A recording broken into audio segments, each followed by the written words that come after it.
Hello everyone. In last video we discussed about the virus basic and our last topic was the shape of the virus जिसमें हमने different shapes देखी थी. Virus में भी spherical, may be rod shape, may be colloidal, may be bullet और may be tetrapod. Now in this video we will discuss about the viral component कि जो virus बना हुआ है वो किन किन कंपोनेंट से बना वो हमें यहाँ पर देखना है. तो next one is the components of virus.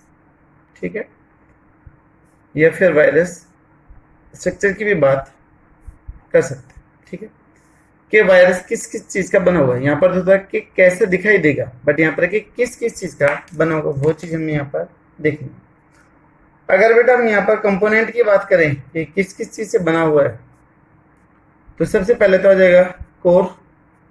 Core का मतलब जो इसका न्यूक्लिक एसिड है, जो जेनेटिक मेटेरियल है, उसके बारे में बात हो रही है. That is nucleic acid, that is known as the core. Second one thing is that is capsid. ठीक है, जो इसको कवर करेगी. Third one is the envelope.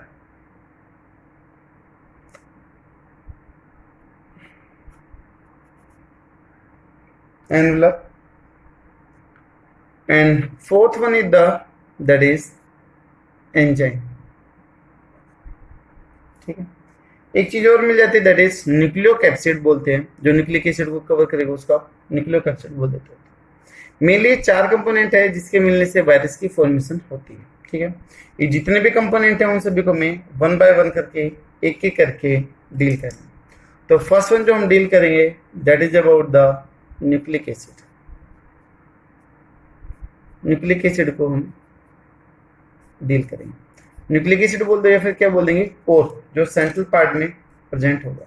ठीक है, तो हम बोल दें कि जो कोर है, जो सेंट्रल पार्ट है, कोर या फिर central part have genetic material. Genetic material है बेटा. जो जेनेटिक मटेरियल होगा वो कुछ भी हो सकता है, आइदर डीएनए और आरएनए. ठीक है, डीएनए भी हो सकते हैं फिर आरएनए भी हो सकते हैं. लेकिन इस चीज का ध्यान रखना कि लेकिन दोनों के दोनों एक साथ में नहीं हो सकते, बट नॉट बोथ. लेकिन दोनों एक साथ नहीं होंगे. ठीक है, either DNA RNA but not the both. दोनों नहीं होंगे.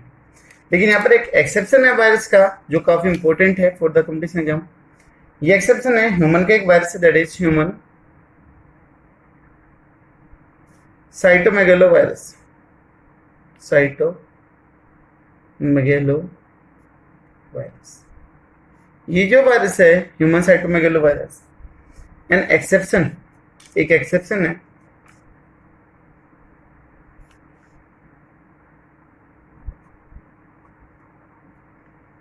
which has both.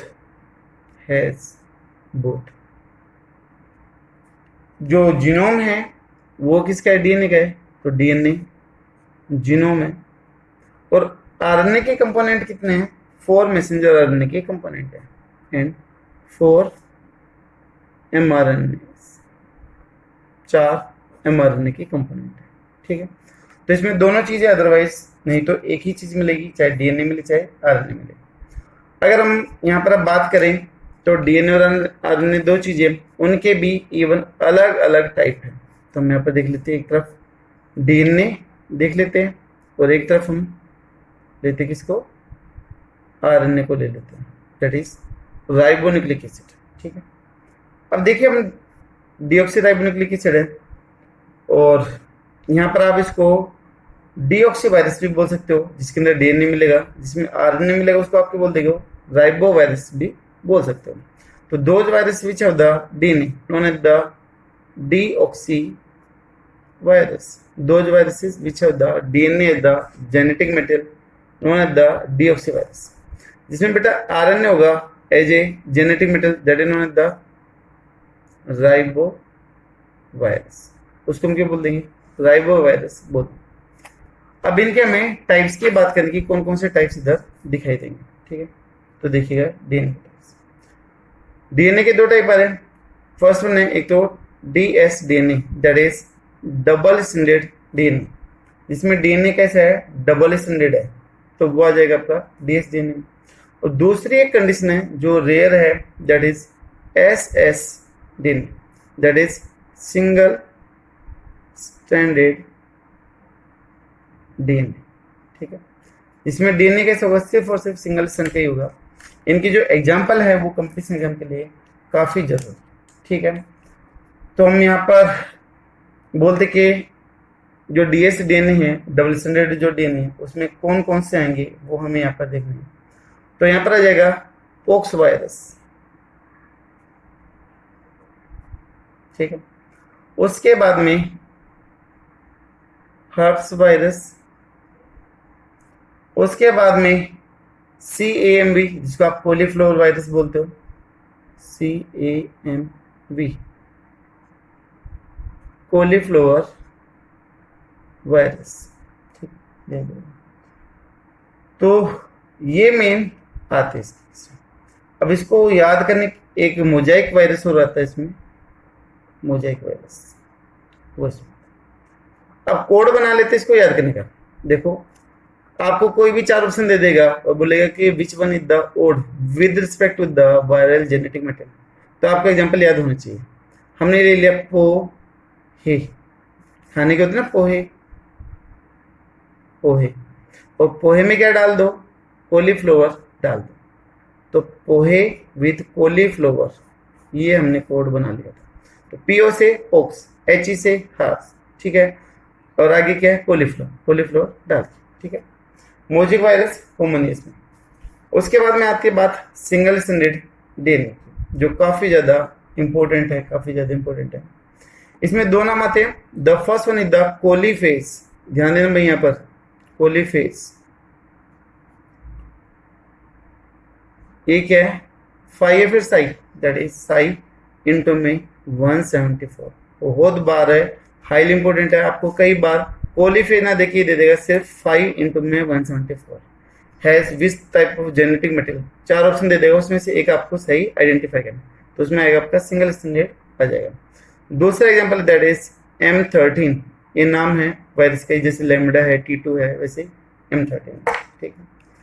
तो ये आ गए आपके डीएनए के वायरसेस के एग्जांपल। इसी तरीके से हम बात कर लेंगे किसकी, आरएनए की बात कर लेंगे, ठीक है। आरएनए में कौन कौन से टाइप आ जाएंगे, इसकी हम हेडिंग ले लेंगे ब्लू पेन से और एग्जांपल लेंगे किससे, रेड पेन से, ताकि दोनों में डिफरेंस हो जाए। या फिर चाहो तो ऐसे कर लेते हैं, DS RNA, double standard RNA और सिंगल स्टैंडर्ड आरएनए। जनरली आपने सुना होगा कि जो आरएनए होते हैं that is single standard, but कभी कभी रेयर केस में आपको डबल स्टैंडर्ड भी मिल सकता है। सेम एज इट इज आपने देखा था कि मोस्टली डीएनए कैसे होता है, most common that is the double standard, but rare case में कभी कभी कैसे आ सकते हैं, सिंगल स्टैंडर्ड भी आ सकते हैं, ठीक है। तो जो भी है रेयर केस है या फिर नॉर्मल है, हमें इनके एग्जाम्पल यहाँ पर भी डील करना, ठीक है। तो एग्जाम्पल पे आते हैं, तो डबल स्टैंडर्ड आरएनए के एग्जाम्पल हो जाएंगे reo virus, wound tumour virus, rota virus, wound tumour virus, ठीक है, वायरस, रोटा वायरस होगा, ठीक है। तो ये कौन से आ गए आपके डबल स्टैंडर्ड आरएनए वायरस होगा। अब सिंगल स्टैंडर्ड वायरस जो मोस्ट कॉमनली होंगे, TMV, टोबैको मोजाइक वायरस, ठीक है। इसी तरीके से आपका HIV वायरस, ठीक है, जिसको आप रेट्रो वायरस भी बोलते हो, इन्फ्लुएंजा वायरस,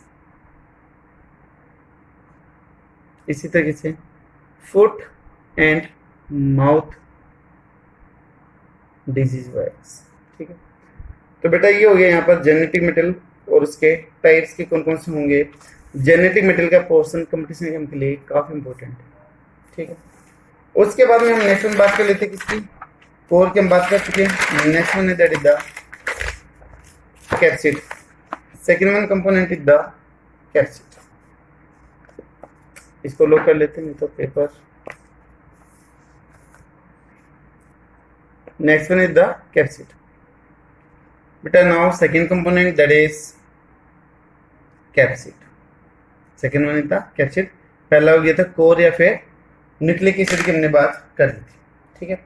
देखिए जो कैप्सिड है वो क्या एक प्रोटेक्टिव कोट है किसकी, जो प्रोटीन की बनी हुई है, और ये किसको सराउंड करेगा, कोर को, जो जेनेटिक मेटेरियल है उसको क्या करेगा, ये सराउंड करेगा। और जो ये कैप्सिड बना हुआ है ये छोटी छोटी होमोलोगस यूनिट की बनी हुई है जो एक ही जैसी दिखाई देती है, और उन यूनिट को हम क्या बोलते हैं, कैप्सोमियर बोलते हैं, ठीक है। तो ऐसे एक दो एग्जांपल देते हैं और फिर इनको डील कर लेते हैं। तो सबसे पहले इसके फीचर की बात कर लेते हैं कि this one is the protective layer, protective proteins कर ले साथ में, प्रोटीनिस लेयर, दो चीज हो गई, इसका फंक्शन हो गया और इसकी कंपोजिशन हो गई। किसको सराउंड करेगी, सराउंड कोर या फिर न्यूक्लिक एसिड को ये कवर करेगी, ठीक है। अगर ये इसके साथ में जुड़ी हुई है तो इसको आपके बोलते हैं न्यूक्लिक एसिड भी बोल सकते हो। तब कैप्सिड न्यूक्लिक एसिड के साथ में कंबाइन हो जाए तो उसको आप न्यूक्लिक एसिड बोल दोगे, अदरवाइज क्या बोलोगे, कैप्सिड बोल दोगे, ठीक। उसके बाद में ये जो इसकी जो छोटी यूनिट है, subunits they are known as the capsomere, its subunits are known as, क्या बोलते हैं उनकी सब यूनिट को, दैट इज कैप्सोमियर, कैप्सोमियर बोलते हैं। बेटा जो कैप्सोमियर के नंबर है वो हर वायरस में क्या है, लगभग फिक्स है, ठीक है। तो number of capsomeres are fix for each virus, हर एक वायरस के लिए कैप्सोमियर के नंबर क्या हैं, फिक्स, ठीक है। जैसे हम यहाँ पर एक एग्जांपल देखेंगे अभी डायग्रामेटिकली, एग्जांपल में ले लेंगे हम किसको, टीएमवी को, that is TMV, that is tobacco Mosaic या फिर मोजिक वायरस। हमें ये यहाँ पर डील करना है, ठीक है। तो बना लेते एक बार वायरस, वैसे तो बुक में गिवन होगा बट फिर भी एक बार समझने के लिए हम इसको बना लेते हैं, ठीक है। तो देखिए कैसे दिखाई देगा, इसमें कुछ छोटी छोटी यूनिट्स होंगी जिनके जोड़ने से बना हुआ है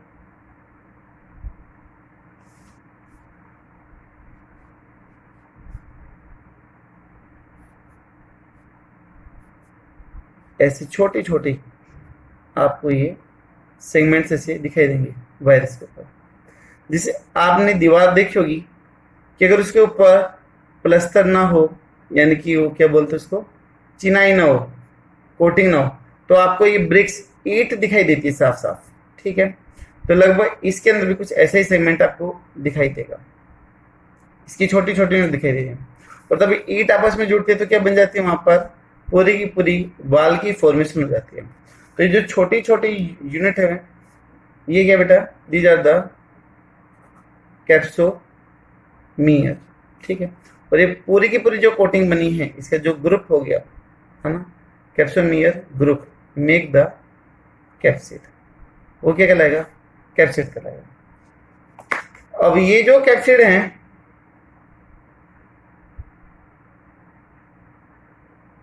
ऐसे रहेगा, 3D रहेगा, बॉल के जैसे रहेगा। अब ये बीच में जो है, इसके बीच में क्या होगा, बीच में होगा that is the single standard RNA होगा, that is the single standard RNA. और आपको पता है कि आरएनए की जो बेसिक यूनिट है, जो डीएनए की भी बेसिक यूनिट है, दैट इज द न्यूक्लियोटाइड। तो यहाँ पर आपको न्यूक्लियोटाइड दिखाई देगा, ठीक है। तो this one is the RNA, और आरएनए भी कैसे होगा, that is single standard RNA, ठीक है। ये जो छोटे छोटे डॉट से दिखा रखे आपको, डॉट से जो दिखाई दे रहे होंगे हल्के से, नहीं दिखाई देते एक बार मैं फिर से यहाँ पर थोड़ा हल्के से डार्क कर देता हूँ। बाकी आपने पढ़ा हुआ है, पहले भी 10th में भी आता है कि जो डीएनए की कंपोजिशन है वो फॉस्फेट शुगर और नाइट्रोजनस बेस से मिलती है, जिसको आप न्यूक्लियोटाइड बोलते हैं। तो ये हो गए न्यूक्लियोटाइड। तो जो टीएमवी वायरस है वो जनरली कुछ ऐसा दिखाई देगा, ठीक है। अब इसके अगर हम रेशियो की बात कर दें तो रेशियो भी निकाल सकते हैं। इसमें जो कैप्सोमियर की जो नंबर हैं, किसमें आ रहे हैं, इसमें टीएमवी के अंदर जो कैप्सोमियर की जो नंबर है that is near about 6400 capsomere, है ना। अगर न्यूक्लियोटाइड की बात करें, ये जो है न्यूक्लियोटाइड, तो बेटा न्यूक्लियोटाइड के नंबर हैं दैट इज 2130। किसी में 2400 गिवन है, किसी में 2180 गिवन है, बट जो most of the correct book में गिवन है दैट इज 2130 गिवन, ठीक है। अगर हम कट करते हैं तो नियर अबाउट ये 3 पे चला जाता है और ये आ जाता है आपका 1 पे, ठीक है। तो कैप्सोमियर और जो न्यूक्लियोटाइड का जो रेशियो रहेगा दैट इज 3:1। बेटा यहाँ से भी कई बार क्वेश्चन पूछ लेते हैं नेट एग्जाम में, ठीक है, क्योंकि सिलेबस में है। बोल देते कि ratio of capsomere in the nucleotide in the TMV is, option में दे देंगे आपको 3:3:1:3:1 या फिर कोई भी दे देंगे 3:3 दे देंगे, ठीक है, 1:1 कुछ भी दे देंगे, 4 कॉम्बिनेशन। तो इस चीज का ध्यान है ना, कैप्सोमियर के लिए होगा 3 और न्यूक्लियोटाइड के लिए होगा 1।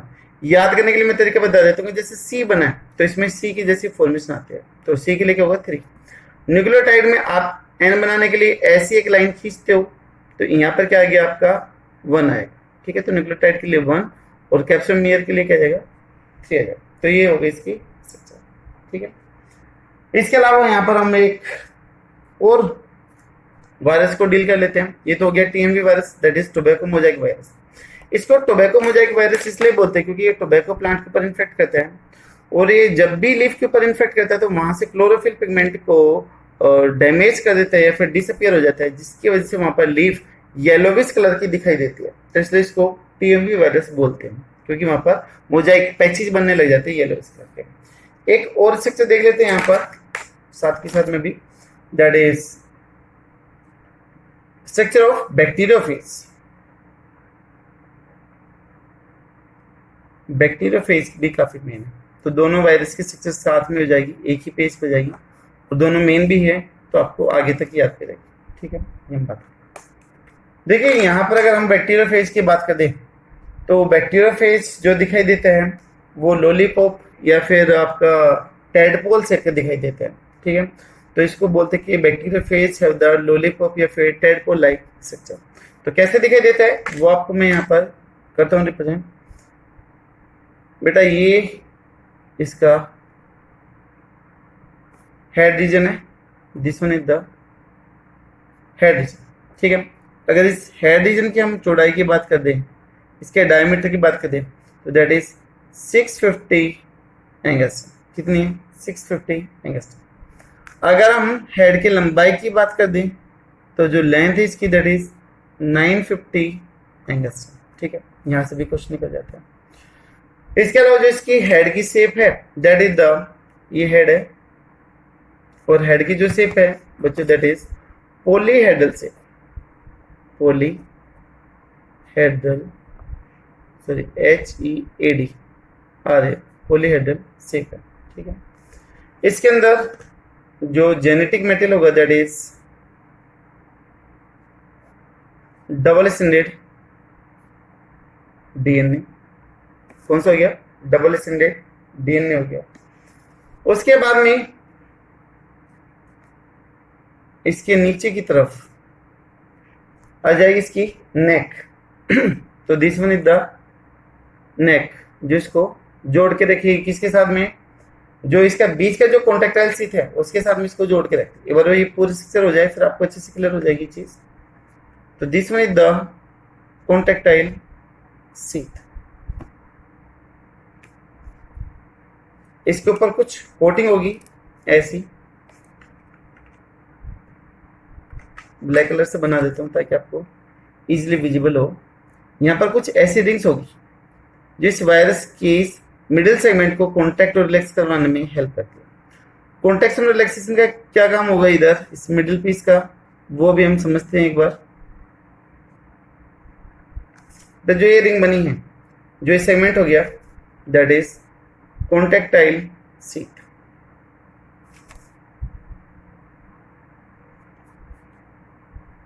कॉन्टेक्टाइल सीट है ना, जिसको कॉन्टेक्ट और रिलैक्स करने में क्या करेगी, हेल्प करेगी। ये पूरा का पूरा सेगमेंट बना है नेक के नीचे तक का, दिस वन इन्होंने द टेल, इसको हम क्या बोलते हैं, टेल बोलते हैं।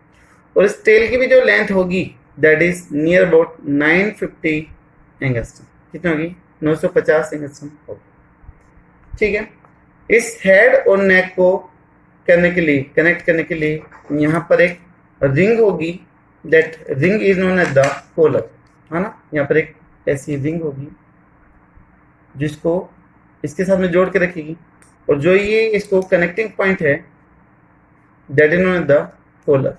तो कॉलर का काम होगा to combine the head with the tail, इसके साथ में जोड़ने का काम होगा। ठीक है, किसके अराउंड होगी, नेक के अराउंड होगी। जो कॉलर है वो हमेशा नेक के अराउंड होती है। ठीक, ये हो गई। अभी यहां पर बनेगी क्या, टेल के नीचे होगी टेल सीट, जिसको हम बेसल प्लेट भी बोलते हैं। तो यहां पर ऐसे दिखा दें, आई थिंक शायद आपको इजीली विजिबल होगा। यहां पर कुछ ऐसे स्ट्रक्चर है,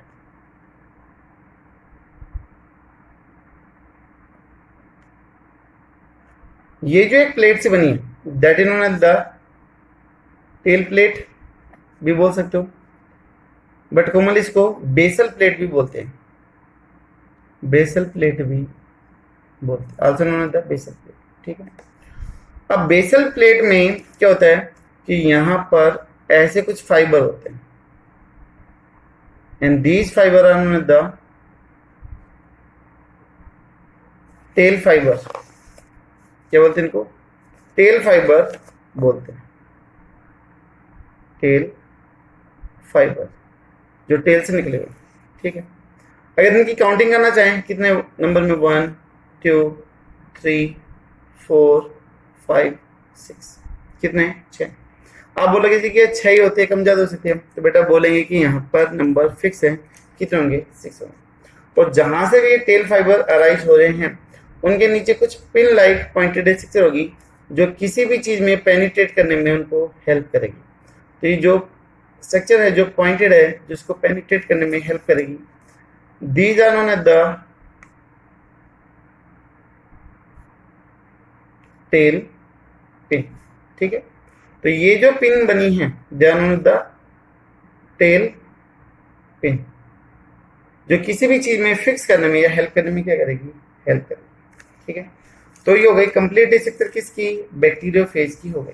ठीक है, एक बार मैं आपको बताता हूँ, ये हेड है, यहां से ये ट्यूब लगभग कंटिन्यूस ही रहती है, बीच में होलो रहती है, तो जेनेटिक मटेरियल इधर से क्या कर जाता है, पास आउट कर जाता है, नीचे तक चला जाएगा। अब इस वायरस को किसी भी होस्ट सेल पे अटैच होना है तो ये किसकी सतह से होगी, इन टेल फाइबर्स होगी, और टेल फाइबर के नीचे क्या होगी, टेल पिन होगी। तो जैसे ये वायरस उस होस्ट पे गया तो क्या करेगा, ये नीचे की तरफ प्रेस करेगा, प्रेस करेगा तो जो ये टेल पिन है वो कहां पर चली जाएगी, उसकी सेल वॉल में चली जाएगी, होस्ट की सेल वॉल में। यहां से हमने एक एंजाइम भी पढ़ा था कि दैट इज द लाइसोजाइम, जो बैक्टीरिया की सेल वॉल को डिजनरेट करने के लिए, तोड़ने के लिए रेस्पॉन्सिबल होगा। क्योंकि हमने यहाँ पर बोला बैक्टीरियोफेज, तो वो वायरस जो बैक्टीरिया पे इन्फेक्ट करता है, अटैक करता है, उसको हम क्या बोलते हैं, बैक्टीरियोफेज बोलते हैं। तो इसके अंदर जो एंजाइम मिलेगा दैट इज द लाइसोजाइम, जो बैक्टीरिया की सेल वॉल को तोड़ने के लिए क्या होगा, रेस्पॉन्सिबल। तो अगर एंजाइम का नाम पूछ ले तो आप बड़ी इजीली बता दोगे दैट इज लाइसोजाइम। क्योंकि जो लाइसोजाइम है it can easily break down the peptidoglycan, bacteria की सेल वॉल को इजिली तोड़ सकते हैं। कई बार ऐसे बोलता है कि रोना भी आंखों के लिए फायदेमंद होता है, रोने से आंखें हेल्दी रहती है ना। लेकिन ऐसे नहीं कि आप डेली की डेली रोने के लिए बैठ जाओ, कि सर ने बोला था कि भाई रोना फायदेमंद है इसलिए डेली की डेली स्टार्ट हो गए। घर वाले पूछे कि क्या हुआ, तो बोला कि जी जो वीडियो बना के भेज रहे दीपक सर, उन्होंने बोला कि रोना फायदेमंद है। कभी कभी बोला ना, कभी कभी। तो जो हमारे टीयर्स हैं, स्लाइवा हैं, स्वेट है, they have the lysozyme enzyme. तो हमारी आंखों में, हमारे माउथ में या आर्मपिट में जहां पर भी बैक्टीरिया है तो ये एंजाइम उनकी पेप्टाइडोग्लाइकन सेल वॉल को तोड़ देंगे। तो बैक्टीरिया की डेथ हो गई तो हम कैसे हो गए, वहां पर सेफ हो गए, हम प्रोटेक्ट हो गए। ठीक है। तो ये हो गई इसकी स्ट्रक्चर। आप कंप्लीट स्ट्रक्चर एक बार में देख सकते हो पूरी की पूरी। जो भी क्वेश्चन है वो लगभग इस स्ट्रक्चर से कवर हो जाता है, एक्स्ट्रा आपसे नहीं पूछा जाएगा कहीं से भी। उसके बाद में एक दो एक्स्ट्रा पॉइंट और हैं, वो देख लेते हैं। शेप देख लिया हमने। बैक्टीरियोफेज हमने बोला है, बैक्टीरियो, और दूसरा वर्ड है दैट इज फेस। देखिए बैक्टीरियो का मतलब बैक्टीरिया और फेज का मतलब वायरस। ऐसा वायरस जो बैक्टीरिया के ऊपर इन्फेक्ट करे, इन्फेक्शन करे, अटैक करे, उसको आप क्या बोलते हो? बैक्टीरियोफेज बोलते हो। इसी तरीके से लिख दूं मैं, वायरस अटैक या फिर इन्फेक्ट ऑन बैक्टीरिया, तो उसको आप क्या बोलते हो? बैक्टीरियोफेज बोलते हो। इसी तरीके से और भी हो सकते हैं, जैसे अगर मान लो प्लांट पे कर दे, है ना, ये काफी मेन है। अगर प्लांट पे कर दे तो आप इसको फाइटोफेज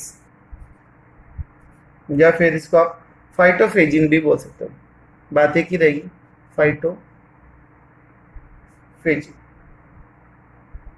ठीक है। तो वायरस अटैक ऑन फाइटो किसके लिए होता है? प्लांट के लिए, तो अटैक ऑन द प्लांट। इसी तरीके से अगर एनिमल पे करे तो उसको क्या बोलेंगे? जूफेज,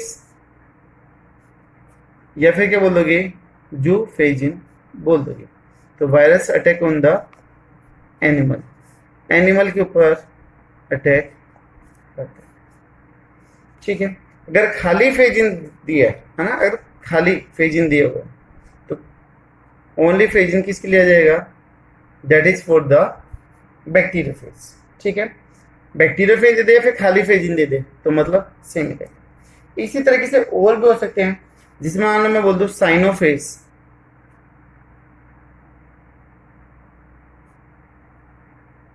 साइनोफेज पढ़ा था। साइनोफेज, साइनोबैक्टीरिया किसके ऊपर अटैक करेगा?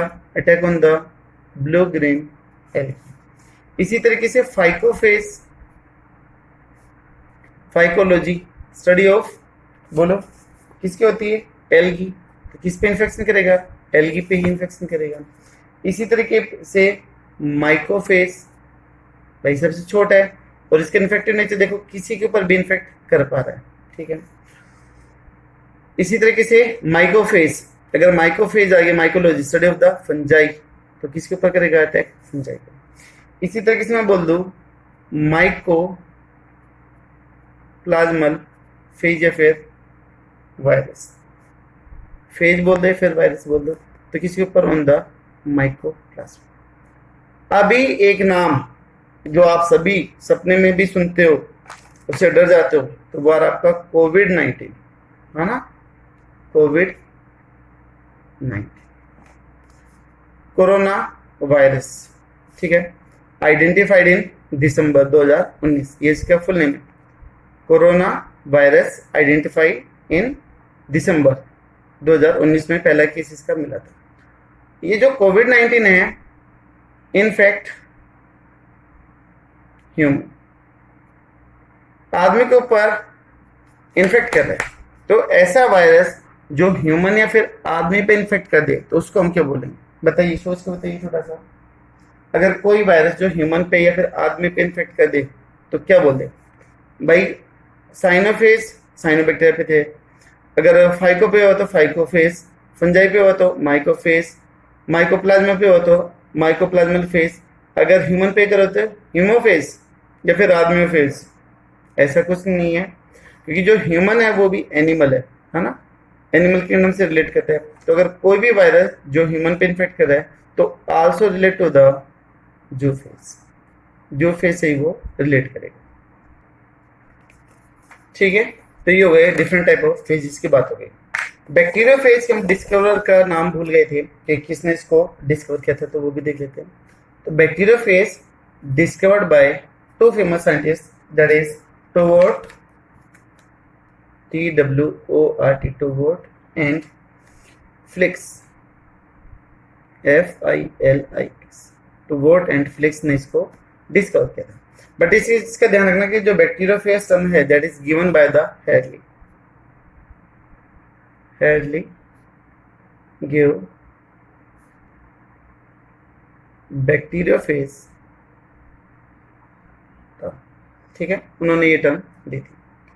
तो यहाँ पर ये हमारा बैक्टीरियोफेज कंप्लीट, और यहाँ पर हमने दो कंपोनेंट डील कर लिए। The first one is the nucleic acid and the second one is the capsid, ठीक है। अब ये हमारा यहाँ पर एनवलप भी बचा हुआ है और एक दूसरा दैट इज द एंजाइम, वो भी बचा हुआ है, ठीक है। तो एक बार देख लेते हैं, मैं थोड़ा सा पॉज करके दोनों कंपोनेंट को डील करता हूँ ताकि एक ही वीडियो में चार हो जाए, अलग अलग ना हो, ठीक है। देखिएगा यहाँ पे लिख चुका हूँ मैं। थर्ड वन कंपोनेंट है दैट इज एनवलप, जो किसका बना होगा, लाइपो प्रोटीन का बना होगा। एक लेयर होगी अराउंड द कैप्सिड, तो उसको हम एनवलप बोलते हैं, ठीक है। इसकी फॉर्मेशन होस्ट के कंपोनेंट से भी होती है, खुद के कंपोनेंट से भी होती है। एनवलप तीन चीजों से मिलकर बना हुआ है, lipid and carbohydrate and protein. ये दो चीजें किसके द्वारा कंट्रीब्यूटेड हो गई, बाय द होस्ट, लिखा है derived from the cell surface membrane of the host. तो ये दो चीजें किस तरह की होस्ट से, जो प्रोटीन है वो किसका होगा, खुद का होगा, वायरस का। तो इन तीन चीजों से बनेगा आपका एनवलप, जिसके अंदर एनवलप प्रेजेंट होता है उन्होंने the envelope virus. For example जैसे कि HIV, जिसमें नहीं होगा नेकेड वायरस बोलेंगे, for example pollen the Rio virus, ठीक है, जो टाइप हो गया।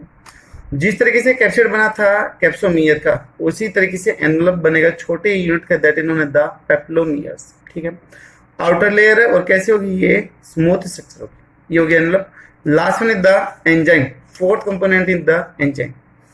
एंजाइम के नंबर कम है, जैसे कि हो गया लाइसोजाइम, बैक्टीरिया की सेल वॉल को तोड़ने के लिए, RNA dependent RNA polymerase, RNA बनाने के लिए, आरएनए ट्रांसक्रिप्टेज, आरएनए बनाने के लिए, रिवर्स ट्रांसक्रिप्टेज, आरएनए से डीएनए बनाने के लिए, और न्यूरामिनिडेज, इसके बारे में ज्यादा आइडिया नहीं है किसी को भी, ये कि सिर्फ एक कैप्सिड और एनवलप से जुड़ा हुआ रहता है, इसका फंक्शन क्या है वो नहीं पता है, ठीक है। जो रिवर्स ट्रांसक्रिप्टेज है, ट्रांसक्रिप्शन है, that is also known as the teminism, which is discovered by the Temin and the Baltimore, जो रिट्रोवायरस के अंदर प्रेजेंट होगा, ठीक है। लिख देता हूं मैं यहीं पे। तो यहाँ पे आपके सामने रिट्रोवायरस आरएनए से डीएनए बनाता है बाय द रिवर्स ट्रांसक्रिप्टेज, उस प्रोसेस को बोला गया टेमिनिज्म, जो टेमिन और बाल्टीमोर ने फाइंड आउट किया था, ठीक है। तो दोस्तों ये वो वायरस